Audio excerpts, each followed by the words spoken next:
Bismillahirrahmanirrahim. In the name of Almighty, the Most Merciful, the Beneficent. Assalamu alaikum, dear students. Hope you are doing well.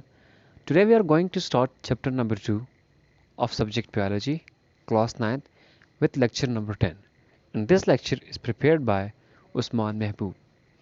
Dear students, before starting our video, please like and subscribe our channel and press the bell icon to get new updates.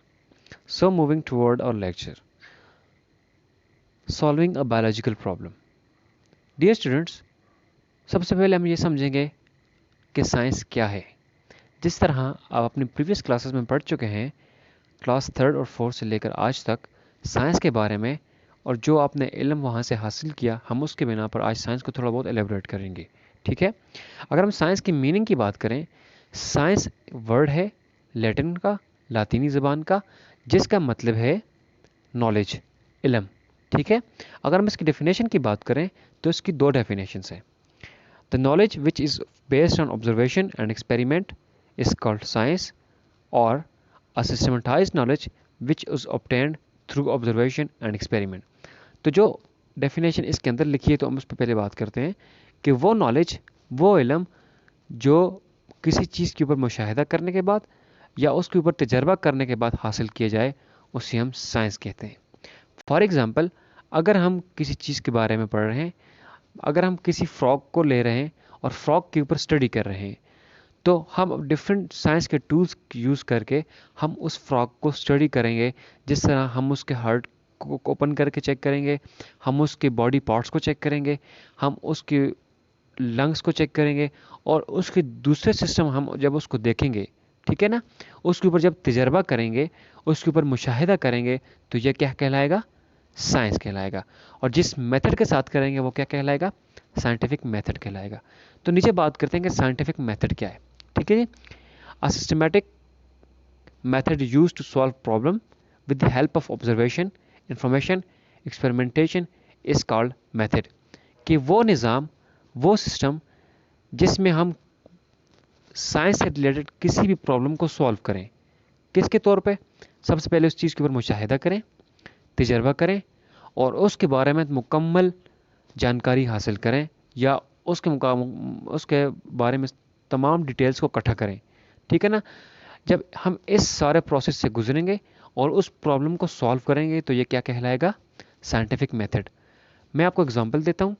जिस तरह हम एक machine बना रहे हैं, ठीक है ना, अब उस मशीन के ऊपर जितना भी हम काम करेंगे, उसको टेस्ट करेंगे, उसके ऊपर जितनी भी इंफॉर्मेशन हम इकट्ठी करेंगे और उसकी ऑब्जर्वेशन जब इकट्ठी करेंगे, उसके ऊपर करेंगे, तो ये सारा क्या कहलाएगा? एक साइंटिफिक मेथड कहलाएगा। इसी तरह डेली रिसर्चेस के अंदर जब न्यू चीज़ इन्वेंट की जाती है या किसी पुरानी चीज़ को दोबारा रिसर्च किया जाता है, तो ये क्या कहलाता है? साइंस। और जिस मेथड से किया जाता है वो मेथड क्या कहलाता है? साइंटिफिक मेथड कहलाता है। ठीक है ना। In science first observation is done and then after observation experiment is conducted to check the reality of observation. ठीक है। साइंस का ये रूल है कि जब भी हम साइंस के अंदर कोई प्रोसेस करते हैं, किसी चीज़ के ऊपर रिसर्च करते हैं या उसके ऊपर हम कोई न्यू चीज़ को इन्वेंट करते हैं, तो सबसे पहले उस चीज़ के ऊपर ऑब्जर्वेशन की जाती है, उसका मुशाहिदा किया जाता है, फिर उसके बाद उसका एक्सपेरिमेंट किया जाता है। और एक्सपेरिमेंट या तजर्बा इसलिए किया जाता है कि चेक किया जाए कि वाकई में ये चीज़ ठीक है या गलत है। ठीक है। तो चलते हैं अपने रियल टॉपिक की तरफ कि बायोलॉजिकल मेथड्स क्या है। ठीक है। बायोलॉजिकल मेथड्स क्या हैं? तो सबसे पहले बात करते हैं डेफिनेशन की। The scientific method in which biological problems are solved is termed as biological method. कि किस तरह साइंटिफिक मेथड को यूज़ करके किसी भी बायोलॉजिकल प्रॉब्लम को सॉल्व किया जाता है, इसको हम क्या कहलाते हैं? Biological method. ठीक है। कि ये जो सबसे पहले biological solving a biological problem बात करते हैं कि जो बायोलॉजिकल प्रॉब्लम सबसे पहले ये रिलेटेड होती है किसी भी लिविंग ऑर्गेनिजम्स के साथ। ठीक है। फिर बात की हमने कि बायोलॉजिकल मेथड क्या है, कि वो कोई भी साइंटिफिक मेथड जिसके ज़रिए हम बायोलॉजी से रिलेटेड किसी भी प्रॉब्लम को सॉल्व करें, तो ये क्या कहलाता है? बायोलॉजिकल मेथड कहलाता है। कि कोई मेथड ऐसा यूज़ करके जिसमें हम बायोलॉजी के प्रॉब्लम को सॉल्व करें, तो वो क्या कहलाता है? बायोलॉजिकल मेथड कहलाता है। ठीक है। अब इसकी इंपॉर्टेंस की बात करते हैं कि it has played a very important role in biological research from last 500 years. कि बायोलॉजिकल जो इसकी मेथड की जो इंपॉर्टेंस है कि 500 ईयर्स से जो पहले रिसर्च हो रही थी और वहाँ से लेकर आज तक जितनी भी रिसर्च हुई है, इसमें इसका सबसे अहम किरदार है। आज तक न्यू इन्वेंशंस जितनी भी हो चुकी हैं या अभी होने जा रही हैं, या जितनी न्यू रिसर्चेस आई हैं या जितनी पुरानी रिसर्चेस गुजर चुकी हैं, इस सब में बायोलॉजिकल मेथड्स का बहुत ही इंपॉर्टेंट रोल है। ठीक है, फिर बात करते हैं कि इस जो बायोलॉजिकल मेथड ने बहुत ही ज़्यादा अपना कंट्रीब्यूशन किया है तब से लेकर आज तक जितनी भी एडवांसमेंट हो चुकी हैं इस बायोलॉजी के अंदर। अगर हम मेडिकल फील्ड की बात करें तो मेडिसिन के अंदर जितनी भी न्यू इन्वेंशंस हुई हैं, जितनी भी न्यू सर्जरीज हो रही हैं, या ऐसी मशीन्स जो आज तक इन्वेंट हो चुकी हैं ह्यूमंस की वेलफेयर के लिए, या प्लांट्स की वेलफेयर के लिए, या एनिमल्स की वेलफेयर के लिए। जिस तरह हम एक एग्जांपल ले लें इंसुलिन की, कि जो अब ये शुगर के प्रॉब्लम को सॉल्व करने के लिए इंसुलिन का मेथड यूज़ किया जाता है by using different micro organisms. अगर हम इसकी बात करें, अगर हम इकोलॉजी की बात करें कि इस इकोसिस्टम के अंदर जितने भी चेंजेस आ रही हैं, इसको इम्प्रूव करने में एक बायोलॉजिकल मेथड का मुकम्मल रोल है। फिर जो न्यू टेक्नोलॉजी है, हम अगर बायोटेक्नोलॉजी की बात करें या बायो इन्फॉर्मेटिक्स की बात करें, कि जितनी भी न्यू इन्वेंशंस आई हैं जो किसी भी बायोलॉजिकल प्रॉब्लम को सॉल्व करने में हेल्प आउट कर रही हैं या ह्यूमन को इम्प्रूवमेंट की तरफ लेके जा रही हैं, तो ये सब किसकी हेल्प आउट से हो रहा है? बायोलॉजिकल मेथड्स की तरफ से हो रहा है। ठीक है, अब साइंस का ये मानना है कि हर आदमी मैन एक बायोलॉजिस्ट है, क्योंकि हर इंसान का किसी भी लिविंग ऑर्गेनिज्म के साथ कोई ना कोई इंट्रैक्शन होता है। एक इंसान जो जंगल में रहता है तो वो मुख्तलिफ ज़िंदा जो लिविंग ऑर्गेनिज्म वहाँ के एनिमल्स हैं या प्लांट्स हैं उसके साथ उसका इंट्रैक्शन हो रहा होता है। फिर एक इंसान अगर नॉर्मल एरिया में प्लस लोकल एरिया में रह रहा होता है तो उसका भी दूसरे एनिमल्स या प्लांट्स के साथ या दूसरे लिविंग ऑर्गेनिज्म उसका इंट्रैक्शन हो रहा होता है। तो इसी तरह हर इंसान एक बायोलॉजिस्ट है। ठीक है, अब इस बायोलॉजिकल प्रॉब्लम को सॉल्व करने के लिए मुख्तलिफ स्टेप्स हैं। सबसे पहले अगर हम स्टेप्स की बात करें तो इसमें है कि recognition of biological problem, that biologists go for adopting biological method when they encounter some biological problem। इसके अंदर बायोलॉजिस्ट क्या करते हैं कि सबसे पहले जो प्रॉब्लम है बायोलॉजी से रिलेटेड, जिस तरह कोई डिजीज़ है उसको अपने सामने रखते हैं। ठीक है, फिर उसके बारे में मुकाम्मल जितना भी डेटा है उसको इकट्ठा करते हैं, और फिर उसके बारे में तमाम जो डिटेल्स है उसको इकट्ठा करते हैं और उसके ऊपर स्टडी करते हैं। ठीक है, और उसके बारे में एक रिसर्च या प्रपोजल तैयार करते हैं, उसको पढ़ते हैं। ठीक है, फिर जब उसके बारे में उनके पास डेटा आता है तो उसको आगे फर्दर लेके जाते हैं। मतलब इसके अंदर बायोलॉजी क्या करते हैं कि उस जो प्रॉब्लम है बायोलॉजी की बेसिक जो है उसको उसको रिकॉग्नाइज करते हैं। ठीक है, फिर नीचे एक पॉइंट है कि biological problem is a question related to living organism. ठीक है, बायोलॉजिकल प्रॉब्लम अगर जब भी होगी तो ये लिविंग ऑर्गेनिज्म के साथ रिलेटेड होगी। इसका एक मेन पॉइंट है जो आपने याद रखना है।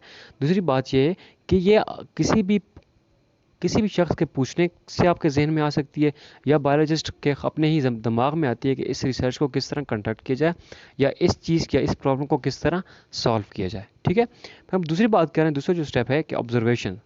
ठीक है, कि उस चीज़ के बारे में मुशाहिदा किस तरह किया जाए। ऑब्जर्वेशन मतलब मुशाहिदा। After recognising the biological problem the biologist make observation, कि जब कोई भी बायोलॉजिस्ट, जो फर्स्ट स्टेप में मैंने पढ़ा कि रिकॉग्निशन, उस प्रॉब्लम को रिकॉग्नाइज करने के बाद उसके ऊपर वो मुशाहिदा करता है। ठीक है, उसके ऊपर वो स्टडी करता है, उस चीज़ के बारे में वो जानता है। ठीक है ना, फिर he also recall his old observations and also studies previous research on same problem. फिर बायोलॉजिकल जो बायोलॉजिस्ट है वो अपनी जिसने पहले अपनी ज़िंदगी में जो भी रिसर्चेस की हुई हैं या इससे रिलेटेड जो अभी वो किसी प्रॉब्लम को जो सॉल्व करने जा रहा है उसके मुताबिक वो डिफरेंट आर्टिकल्स पढ़ता है, डिफरेंट रिसर्च को देखता है, तो उसके बाद वो उस चीज़ के ऊपर ऑब्जर्वेशन करता है। ठीक है, उसके ऊपर वो ऑब्जर्वेशन करता है, मुशाहिदा करता है कि किस तरह इस प्रॉब्लम को सॉल्व किया जाए और किस तरह इससे रिलेटेड मुकम्मल और दूसरी इन्फॉर्मेशन को भी इकट्ठा किया जाए। ठीक है ना, अब ऑब्जर्वेशन जो बेसिकली बेस्ड करती है वो 5 चीज़ों में बेस्ड करती है। सबसे पहले विजन पे, कि वो उस चीज़ को देखता है। ठीक है, दूसरा हेयरिंग पे, स्मेल, टेस्ट एंड टच। ये जो 5 चीज़ें हम डिस्कस की, कि वो देखने के तक, सुन के, उसको स्मेल करके, उसको टच करके और उसको चख के, ये डिफरेंट 5 टाइप्स की जो ऑब्जर्वेशंस हैं ये की जाती हैं, जिसकी बेस पे आगे डेटा फर्दर एलिब्रेट किया जाता है। ठीक है ना, फिर ऑब्जर्वेशन आगे फर्दर 2 टाइप्स की होती हैं। अगर हम बात करें क्वालिटेटिव ऑब्जर्वेशन की, फिर क्वांटिटेटिव ऑब्जर्वेशन की। Quantitative observation it deal with numbers, सबसे जो नंबर पहला पॉइंट है तो उसमें क्या है कि deal with numbers. Quantitative observation हमेशा नंबर्स पे बेस्ड करती है। ठीक है ना, दूसरी क्या है कि इट डील विद डिस्क्रिप्शन, यहाँ पे क्या की जाती है, डिस्क्रिप्शन की जाती है, उस चीज़ के बारे में उसकी वजाहत की जाती है। ठीक है ना, इट कैन बी मेजर्ड। जो क्वांटिटेटिव ऑब्जर्वेशन ये मेजर की जा सकती है, ठीक है, मैं आपको फर्दर एग्जांपल में बताऊंगा किस तरह। और जो क्वालिटेटिव है, it can be measured observe but not measured, कि जो क्वालिटेटिव ऑब्जर्वेशन है उसको हम ऑब्जर्व तो कर सकते हैं लेकिन उसको हम मेजर नहीं कर सकते, ठीक है। फिर नंबर थर्ड पॉइंट है कि length, height, area, temperature, volume, weight. ये जो चीज़ें हैं, ये जो हमने डिस्कस की, length, height, area, temperature, volume and weight, ये जो है ये क्वालिटेटिव ऑब्जर्वेशंस हैं, ठीक है। इनको हम मेजर भी कर सकते हैं और ये नंबर्स में भी हो सकती हैं। फिर दूसरी तरफ जो क्वांटिटेटिव है, ठीक है, जो क्वालिटेटिव है सॉरी, वो क्या है, कलर, टेक्सचर, टेस्ट। हम अब किसी शख्स से कलर को मेजर नहीं कर सकते, हम किसी चीज़ के टेस्ट को मेजर नहीं कर सकते, हम किसी चीज़ के टेक्सचर को, स्ट्रक्चर को, जो उसका टेक्सचर है, उसकी हालत है, ठीक है ना, उसको मेजर नहीं कर सकते, ठीक है। अगर हम एग्जांपल लें कि the freezing point of water is 0 degree centigrade and the boiling point is 100 degree centigrade, ठीक है। देखिए, एक आपके पास गिलास के अंदर पानी पड़ा हुआ है, ठीक है, हम उसका टेम्परेचर तो मेजर कर सकते हैं कि उसका टेम्परेचर कितना है, उसका जो फ्रीजिंग पॉइंट है वो 0 डिग्री सेंटीग्रेड है, ठीक है, वो इतने पॉइंट पर फ्रीज हो रहा है। हम उसको बॉयल करने के बाद उसका बॉइलिंग पॉइंट तो मेजर कर सकते हैं। सिमिलरली अगर हम क्वालिटेटिव की बात करें तो उसके अंदर हम उसका जो है फ्रीजिंग और बॉइलिंग पॉइंट है, हम उसको मेजर नहीं कर सकते, ठीक है ना। हम उसमें सिर्फ ये बता सकते हैं क्वालिटेटिव के अंदर कि हाँ भाई, ये जो ग्लास के अंदर पानी है ये दूसरे पानी से ठंडा है, ठीक है, और या फिर ये ग्लास के अंदर ये पानी है ये दूसरे पानी से गर्म है। सिर्फ उसको हम थोड़ा बहुत उसका उसके ऑब्जर्वेशन कर सकते हैं, सिंपल उसके ऊपर हम जजमेंट बना सकते हैं, लेकिन उसको हम मेजर नहीं कर सकते, ठीक है। अगर फिर हम बात करें क्वांटिटेटिव की, कि इस ग्लास के अंदर 1 लीटर पानी पड़ा हुआ है, ठीक है ना, 1 लीटर पानी पड़ा हुआ है, जो इथेनॉल है दूसरे ग्लास के अंदर, जो इथेनॉल का वेट है वो 789 ग्राम्स है, और इसी तरह यहाँ पे जो ग्लास के अंदर जो पानी है ये 1 लीटर है। तो हमने क्वांटिटेटिव के अंदर मेजर कर दिया पानी को, किसके साथ कंपैरिजन, किसके साथ किया हमने, इथेनॉल के साथ। इसी तरह हम अगर बात करें क्वालिटेटिव की, तो वहाँ हम इसको एग्जैक्टली मेजर नहीं कर सकते, हम सिर्फ ये कह सकते हैं कि ग्लास के अंदर जो पानी है वो इथेनॉल से ज़्यादा है, ठीक है, या हम ये कह सकते हैं कि जो इथेनॉल पड़ा हुआ है ये गिलास से कम है। तो ये सिंपल ऑब्जर्वेशन हम सिर्फ बता सकते हैं क्वालिटेटिव के अंदर। जिस तरह हमने ऊपर 2 पॉइंट डिस्कस किए जो थे क्वांटिटेटिव और क्वालिटेटिव ऑब्जर्वेशन के, मैं आपको एक एग्जांपल दूंगा जिससे आपको बड़ी इजीली समझ आ जाएगी कि किस तरह हम बायोलॉजिकल ऑब्जर्वेशंस को सॉल्व करते हैं क्वांटिटेटिव ऑब्जर्वेशन से और क्वालिटेटिव ऑब्जर्वेशन की मदद से, ठीक है। जिस तरह आप जैसे बाज़ार गए तो वहाँ आपने जूस लिया, ठीक है। अब आप अगर हम पहले क्वांटिटी की बात करें तो आप बाज़ार में जो दुकानदार है, जो शॉपकीपर, आप उसको बोलेंगे हमें हाफ लीटर जूस दें या हमें फुल लीटर जूस दें। तो जब आप बात कर रहे हैं कि हाफ लीटर और फुल लीटर की, तो ये क्या आपने कहा, ये आपने क्वांटिटी की बात की, क्योंकि आपने मेजर किया हुआ है कि हाफ लीटर में कितना आएगा और फुल लीटर में कितना आएगा। फिर जब आप बात करते हैं कि उसके टेस्ट की, ठीक है, कि ये जो जूस आपने पिया है ये आम का था या ये सेब का था, तो वहाँ आपने टेस्ट को जज कर दिया। अगर आप ये बात कर लें कि वो जूस वो गर्म था या वो ठंडा था, तो आपने वो उसके ऊपर ऑब्जर्वेशन कर दी। तो आपने बताया कि ये जूस आम का है या सेब का है या ये गर्म है या ठंडा है। ये किस में हुआ, ये क्वालिटी पे हुआ, ये क्वालिटी पे हुआ। तो जब आपने इसको मेजर किया था वो किस पे था, क्वांटिटी पे था। नेक्स्ट जो पॉइंट है हमारे पास है, थर्ड स्टेप है, वो है hypothesis. Hypothesis an untested statement before experimentation, so the tentative explanation of observation is called hypothesis। कि hypothesis जो है, सबसे पहले बात करें कि ये एक स्टेटमेंट होती है हमारे पास जो एक्सपेरिमेंटेशन से पहले की जाती है, तजर्बा से पहले दिया जाता है, किसकी बेस के ऊपर, ऑब्जर्वेशन की बेस के ऊपर। So the tentative explanation of observation is called hypothesis. कि जो हमारे पास हाइपोथेसिस बनता है इसे हम जुटलाया भी जा सकता है, ठीक है ना। ये एक ऐसी स्टेटमेंट होती है जिसे कोई भी जुटला सकता है और कह सकता है कि ये गलत है या ठीक है, क्योंकि उसके ऊपर कोई एक्सपेरिमेंट नहीं किया जाता। ये सिंपली बेस्ड करती है किसके ऊपर, हमारे पुराने जो हमने ऑब्जर्वेशन की उसके ऊपर, उस ऑब्जर्वेशन के ऊपर एक हाइपोथेसिस बनाया जाता है जिसे कोई भी जुटला सकता है, ठीक है ना। अब हाइपोथेसिस इसलिए बनाया जाता है क्योंकि उसके ऊपर रीजनिंग की जाए, ठीक है। अगर वो रीजनिंग आपकी ठीक आ गई, अगर आपने उस जितनी भी रीजनिंग की और अपनी उस ऑब्जर्वेशन को या उस हाइपोथेसिस को आपने सही मान लिया, ठीक है, तो वो लॉ बन जाता है। अगर वो जो आपने हाइपोथेसिस के ऊपर रीजनिंग की और आपने उसे जुटला दिया, जो हाइपोथेसिस ने पेश किया, जो स्टेटमेंट बयान की है एक्सपेरिमेंटेशन से पहले, अगर आपने उसे जुटला दिया और उसे गलत साबित कर दिया तो उसको डिस्कार्ड किया जाता है, उसको छोड़ दिया जाता है। अब hypothesis consist of two type of reasoning. Hypothesis किस पे? दो टाइप ऑफ रीजनिंग पे डिपेंड करती है, deductive reasoning and inductive reasoning. अगर हम डिडक्टिव रीजनिंग की बात करें कि deduce take away from total, ठीक है, कि वो ऑब्जर्वेशन जो जनरल से स्पेसिफिक की तरफ जाए, ठीक है, वो ऑब्जर्वेशन जो जनरल से स्पेसिफिक की तरफ जाए। फॉर एग्जांपल अगर हम बात करें इसमें कि कोई ऑब्जर्वेशन की गई और उसमें यह बताया गया कि जितने भी लिविंग ऑर्गेनिजम्स हैं वो सब सेल से मिलके बनते हैं, ठीक है ना। अब हम इस बात को ये रीज़न रखें, इस बात को आगे लेके जाएं कि अगर जितने भी लिविंग ऑर्गेनिज्म इनकी बॉडी के अंदर सेल हैं तो इस तरह जो ह्यूमन है इसके अंदर भी सेल होंगे, तो हम जनरल से स्पेसिफिक चले गए, ठीक है। अगर हम बात करें इंडक्टिव रीजनिंग की तो ये किससे? जनरल से स्पेसिफिक से जनरल जाएगा। किसी एक चीज़ के ऊपर ऑब्जर्वेशन की जाएगी और उस एक चीज़ की बिना पर सब चीज़ों को उसमें हम उस एक सब चीज़ों के ऊपर हम ऑब्जर्वेशन डाल देंगे, ठीक है।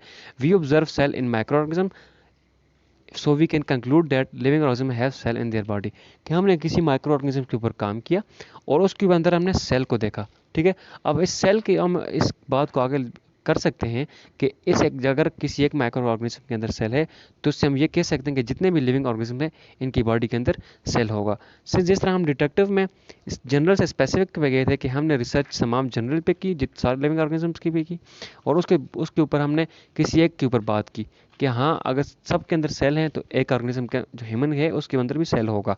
इसी तरह जो इंडक्टिव था इसमें हम स्पेसिफिक से जनरल पे गए कि हमने एक ऑर्गेनिज्म के ऊपर काम किया, ठीक है, कि हमने बताया कि उसकी बॉडी के अंदर सेल हैं, तो इस बात से हम ये भी कह सकते हैं कि जितने भी लिविंग ऑर्गेनिज्म हैं इनकी बॉडी सब किस से मिलकर बनी है? सेल से मिलकर बनी है। तो इसके बाद है जो नेक्स्ट स्टेप है वो है डिडक्शन का। फिर अगर बात करें कि कौन कौन से करेक्टरिस्टिक्स हैं वो किसी भी हाइपोथेसिस के होने चाहिए, कि कोई भी हाइपोथेसिस अगर हम उसके ऊपर काम करें तो उसके अंदर कौन कौन से करेक्टरिस्टिक्स होने चाहिए। It is based upon observation made by biologist, कि कोई भी हाइपोथेसिस होगा उसकी जो बेस्ड होगी वो हाइपोथेसिस पे होगी, ठीक है ना, कि उसकी बेस्ट ऑब्जर्वेशन पे होगी। कि किसी भी हाइपोथेसिस को प्रपोज करने के लिए, उसकी स्टेटमेंट प्रपोज करने के लिए उसके पीछे ऑब्जर्वेशन का होना बहुत ही ज़रूरी है। दूसरा कि जो आपका आप हाइपोथेसिस पेश कर रहे हैं, ठीक है, उसमें आपका किसी सवाल का जवाब हो, कि आप कोई क्वेश्चन ढूंढ रहे हैं और उस हाइपोथेसिस के अंदर आप कोई ना कोई आंसर दे रहे हैं, वो आंसर 50% ठीक भी हो सकता है और 50% गलत भी हो सकता है, ठीक है ना। और जो आपने हाइपोथेसिस दिया इसको आप इसके बाद इसको आप एक्सपेरिमेंट से टेस्ट भी कर सकते हैं, ठीक है ना, आप इसको टेस्ट भी कर सकते हैं। दूसरा, जो आपने हाइपोथेसिस दिया ये बहुत ही सिंपल होना चाहिए, ठीक है ना, बहुत ही सिंपल होना चाहिए। और there is always a way to disapprove the hypothesis after experimentation. आपके एक्सपेरिमेंटेशन करने के बाद हमेशा ये चांस होना चाहिए कि जो आपने हाइपोथेसिस प्रपोज किया इसको डिसअप्रूव भी किया जा सकता है और किया जाएगा या नहीं किया जाएगा, ये बेस्ड करेगा आपके रियलिटी पे कि आपने जो हाइपोथेसिस किया आइदर इट्स ट्रू और नॉट। चल अब आते हैं स्टेप नंबर 4 की तरफ, डिडक्शन। डिडक्शन भी क्या होता है? एक किस्म का मुशाहिदा ही होता है जो कि हमेशा ड्रॉ किया जाता है अपनी पिछली ऑब्जर्वेशन से या हाइपोथेसिस से, ठीक है।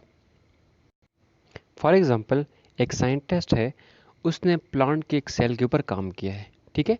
अब सेल के ऊपर काम करने के बाद उसने ये रिज़ल्ट निकाला है कि सेल के अंदर न्यूक्लियस होता है। तो अब वो जो उसने डिस्कवरी की है सेल के अंदर न्यूक्लियस होता है, तो इसके बिना पर वो ये डिटेक्ट कर सकता है कि जितने भी प्लांट्स हैं उनके अंदर जो सेल्स हैं उनके अंदर क्या होता है? न्यूक्लियस होता है, कि एक चीज़ से लेकर दूसरी चीज़ का अंदाज़ा लगाया जाए। फिर जो डिडक्शन होती है ये हमेशा हाइपोथेसिस के ऊपर बेस्ड करती है, और जो हाइपोथेसिस जो हमने पिछले ऑब्जर्वेशंस की हुई हैं उसको हम साइंटिस्ट क्या करता है, उसको सही लेता है, उसको ट्रू लेता है और उसकी बेस के ऊपर आगे एक्सपेक्टेड रिजल्ट्स निकालता है, अंदाज़ा लगाता है, ठीक है ना। जिस तरह मैंने बात की कि प्लांट के सेल के अंदर न्यूक्लियस होता है, तो साइंटिस्ट ने ये अंदाज़ा लगाया कि जितने भी प्लांट्स हैं इनके अंदर जितने भी सेल्स हैं इनके अंदर क्या होता है, न्यूक्लियस होता है। ठीक है, फिर एक और बात है कि it involves the use of if and then. Deduction के अंदर हमेशा इफ़ या देन को यूज़ किया जाता है, क्योंकि ये अंदाज़ा लगाया है अगर प्लांट के सेल्स के अंदर न्यूक्लियस है तो जितने भी दूसरे प्लांट्स हैं इनके सेल के अंदर भी न्यूक्लियस होगा, इसी तरह। ठीक है, फिर अगर बात की, एक साइंटिस्ट है, उसने सिर्फ स्पैरो को देखा है, ठीक है, कि वो स्पैरो उड़ रही है। अब उसने ये देखा कि स्पैरो अपने विंग्स के साथ उड़ रही है, तो वहाँ से उसने ये डिटेक्ट किया कि जितने भी दूसरे परिंदे हैं सब उड़ते हैं और सब अपने विंग्स के साथ उड़ते हैं। तो उसने ये डिटेक्शन किया सिर्फ एक बर्ड को देख के। ठीक है, फिर इसी तरह एक और साइंटिस्ट है, उसने सारी बर्ड्स को देखा कि वो सब बर्ड्स उड़ती हैं और अपने परों के साथ उड़ती हैं। तो अब उसने स्पैरो को नहीं देखा हुआ, तो वो उन सब जो बर्ड्स उसने देखी हुई हैं उसकी बेस पे वो ये डिडक्ट कर सकता है कि स्पैरो भी बर्ड है और उसके भी विंग्स हैं और वो भी उड़ सकती है। तो डिडक्शन के अंदर साइंटिस्ट क्या करते हैं, एक थ्योरी को और दूसरी थ्योरी को आपस में मैच करते हैं, कंपैरिजन करते हैं। ठीक है, इसके बाद आता है एक्सपेरिमेंटेशन। स्टेप नंबर 5 में the most important of biological method experimentation. ठीक है, जितने भी हमने एक्सपेरिमेंटेशन के इससे पहले जितने भी हमने बायोलॉजिकल मेथड्स के प्रोसेस पढ़े, अगर हम बात करें ऑब्जर्वेशन की, हाइपोथेसिस की, डिडक्शन की, तो इसमें जो सबसे इंपॉर्टेंट है वो क्या है, एक्सपेरिमेंटेशन। अगर मैं फॉर एग्जांपल बात करूं साइंटिस्ट की, हम डार्विन की बात करें तो जिस तरह उन्होंने एवोल्यूशन के पर काम किया, ठीक है, जिस तरह पहले बर्ड्स नहीं थे अर्ली हिस्ट्री के अंदर, जो उनके इंसेस्टर्स थे वो क्या थे, बर्ड्स के जो आबाओ अजदाद थे वो क्या थे, रिप्टाइल्स थे। तो किस तरह डार्विन ने उसके ऊपर एक्सपेरिमेंट किया और इस बात को प्रूव करवाया कि जो एक्सपेरिमेंट जो रिप्टाइल्स हैं वो बर्ड्स के इंसेस्टर हैं। इसी तरह जो दूसरे साइंटिस्ट हम बात करें, अगर मेंडल्स की बात करें, तो मेंडल ने जो एक्सपेरिमेंट किया पी के ऊपर, ठीक है, वो जिससे पहले प्रिडिक्ट कर रहा था कि पी की डिफरेंट जो वैरायटीज़ या पी के जो न्यू सीड जो प्रोड्यूस हो रहा है ये किस तरह आपस में क्रॉस कर रहा है। तो फिर उसने प्रूव करने के लिए डिफरेंट टाइप्स ऑफ पी की वैरायटीज़ लगाई और उसके ऊपर उसने एक्सपेरिमेंट किए। ठीक है, जिस तरह हमारे पास जब ये एक्सपेरिमेंट कामयाब हो जाता है, ठीक है, जब ये एक्सपेरिमेंट कामयाब हो जाता है तो ये लॉ बन जाता है। जिस तरह हमारे पास एक्सपेरिमेंट है लॉ ऑफ इनहेरिटेंस, ठीक है, और दूसरे भी डिफरेंट टाइप्स ऑफ एक्सपेरिमेंट्स जो आपने ला सुने होंगे, ये किस तरह आए हैं जब वो एक्सपेरिमेंट कामयाब हो जाते हैं। ठीक है, और जब वो एक्सपेरिमेंट जो हमने पीछे डिडक्शन की या हाइपोथेसिस किया और उसके बाद जब एक्सपेरिमेंट किया जाता है, जब वो एक्सपेरिमेंट कामयाब नहीं होता तो वो उसको वहाँ ही ख़त्म किया जाता है, उसको डिस्कार्ड किया जाता है। तो चलिए हम पढ़ते हैं एक्सपेरिमेंट क्या होता है। ठीक है, biologist perform experiment on his hypothesis and checks the deduction. ठीक है, जिस तरह हमने पीछे बात की कि एक साइंटिस्ट है जो वो डिफरेंट काम कर रहा है, सबसे पहले वो अगर किसी बायोलॉजिकल प्रॉब्लम को सॉल्व कर रहा है, फॉर एग्जांपल वो किसी चीज़ की डिजीज़ को फाइंड कर रहा है, ठीक है ना। अगर हम बात करें कोरोना वायरस की डिजीज़ को, ठीक है, क्योंकि आजकल ये चल रहा है तो हम इसे बात करते हैं। अगर कोई साइंटिस्ट कोरोना वायरस की डिजीज़ के ऊपर काम कर रहा है तो सबसे पहले वो ह्यूमन के ऊपर ऑब्जर्वेशन करेगा कि हाँ भाई इस जो ह्यूमन है इसको कोरोना वायरस है भी कि नहीं। ठीक है, फिर वो डिफरेंट एस्पेक्ट्स को देखेगा। ठीक है, फिर उसके बाद वो एक हाइपोथेसिस ड्रा करेगा और उसमें वो बताएगा कि हाँ भाई इस ह्यूमन को कोरोना वायरस है। ठीक है, फिर उसके बाद वो डिडक्शन करेगा कि अगर इस ह्यूमन को कोरोना वायरस है तो जो दूसरे के आसपास के जितने लोग भी हैं इनको भी कोरोना वायरस हो सकता है। ठीक है ना, इसी तरह उसके बाद फर्दर एक जो फाइनल स्टेज आता है उस हाइपोथेसिस को और उस डिडक्शन को चेक करने के लिए, वो होता है एक्सपेरिमेंटेशन। ठीक है ना, एक्सपेरिमेंटेशन के अंदर किया जाता है कि different tools and equipments use किए जाते हैं और उस ह्यूमन के ऊपर एक्सपेरिमेंट किया जाता है कि इसे कोरोना वायरस है भी कि नहीं।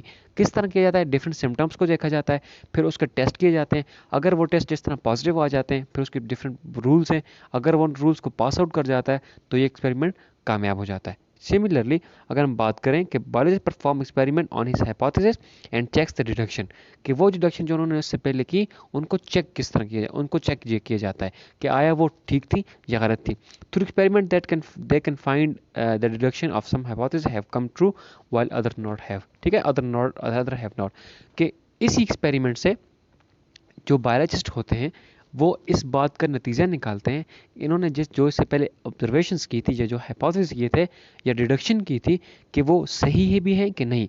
अगर वो इनका एक्सपेरिमेंट सक्सेस हो जाता है तो वो उसको पास कर लेते हैं और वो लॉ बन जाता है। ठीक है, अगर वो एक्सपेरिमेंट सक्सेसफुल नहीं होता, जो डिडक्शंस उन्होंने की अगर वो फॉल्स आ गई, वो गलत आ गई, तो उसको वहाँ पे डिस्कार्ड किया जाता है। ठीक है ना, और इस स्टेज के अंदर ये प्रूव किया जाता है कि जो एक्सपेरिमेंट इन्होंने किया था, ये जो हाइपोथेसिस पहले प्रेजेंट किया था, ये गलत था कि ठीक था। ठीक है, जो ये एक्सपेरिमेंटेशन जो सबसे इंपॉर्टेंट स्टेप है।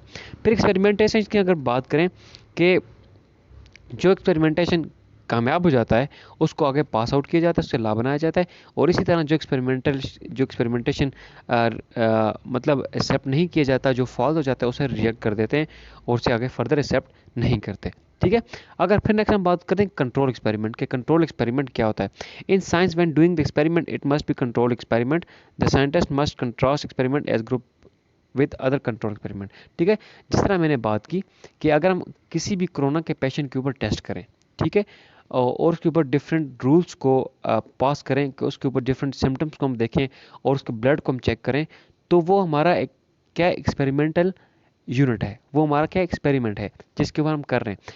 उसके साथ हम जब हेल्दी पर्सन को रखेंगे जिसे कोरोना वायरस नहीं है, ठीक है, और उसके ऊपर भी हम वही टेस्ट करेंगे, तो कोरोना वायरस का जो पेशेंट जो हेल्दी है, जो पेशेंट नहीं है, जो हेल्दी पर्सन है, वो हमारा क्या है? कंट्रोल एक्सपेरिमेंट है। ठीक है ना, कंट्रोल एक्सपेरिमेंट है। तो जब हम उसके बात करेंगे, उसके ऊपर हम काम करेंगे और कोरोना वायरस के पेशेंट के ऊपर काम करेंगे और फिर इन दोनों का कंपैरिजन करेंगे, तो हमारे पास जो रिजल्ट आएगा वो बिल्कुल एक्यूरेट आएगा। ठीक है, फॉर एग्जांपल एक्सपेरिमेंटल ग्रुप, मैंने बात की थी कि हमारे पास पेशेंट है जिसे कोरोना वायरस है, वो हमारा क्या है? एक्सपेरिमेंटल ग्रुप है। ठीक है, हम उसके ऊपर भी काम करेंगे। दूसरा होता है कंट्रोल ग्रुप। ठीक है, कंट्रोल ग्रुप कौन सा होता है? जो बिल्कुल ठीक होता है। ठीक है, फॉर एग्जांपल जो हेल्दी पर्सन है साथ हमने उसको रख दिया, दोनों के ऊपर हमने टेस्ट किए, वही सैंपल हमने इसके ऊपर अप्लाई किए, वही इसके ऊपर दूसरे हेल्दी पर्सन पे भी अप्लाई किए, वही रूल यहाँ पे भी अप्लाई किए, वही रूल हेल्दी पर्सन पे भी अप्लाई किए। जो हमारे पास फर्दर सही रिजल्ट आएंगे उसको हम आपस में कंपेयर करेंगे, हेल्दी पर्सन को भी, कंट्रोल एक्सपेरिमेंट को भी, और एक्सपेरिमेंटल ग्रुप को भी, जो कोरोना का पेशेंट है उसको भी, और उसमें हम आपस में कंपैरिजन करके जो रिजल्ट निकालेंगे वो क्या होगा? एक्यूरेट रिजल्ट होगा, और ये क्या कराएगा? कहलाएगा कंट्रोल एक्सपेरिमेंट। अगर हम बात करें, इस एग्जाम्पल को हम रिलेट करें प्लांट्स के अंदर, कि हम अगर कोई दो डिफरेंट प्लांट्स की आपस में हम क्या कर रहे हैं, एक प्लांट को के ऊपर हम एक्सपेरिमेंट करें। फॉर एग्जांपल हमारे पास वीट का प्लांट है, मतलब गंदम का प्लांट, उसको कोई डिजीज़ लगी हुई है, ठीक है, तो उसको हमने फील्ड में लगाया, साथ हमने एक ऐसा प्लांट लगाया जिसको डिजीज़ नहीं लगती।